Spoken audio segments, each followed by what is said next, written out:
దురలవాట్లు, వీటిని మనము దూరంగా ఉంచాలి. ఇవి మొదలు సాలెగూడులా ఉంటాయి, తర్వాత ఇనుప సంఖ్యలు అవుతాయి. వీలైనంత వరకు ఏ దురలవాటుకు లొంగకుండా దూరంగా ఉండాలి. ఒకవేళ ఆల్రెడీ మనము అట్లాంటి హ్యాబిట్స్కి అలవాటు పడితే వాటిని మెల్లిమెల్లిగా దూరం చేయాలి. అభీ నహీతో కభీ నహీ, ఇప్పుడు దూరం చేయకుంటే ఎప్పుడు కూడా చేయలేము.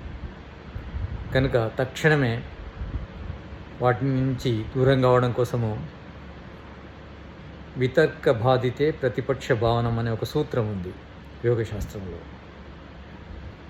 దాని నుంచి దూరం కావాలంటే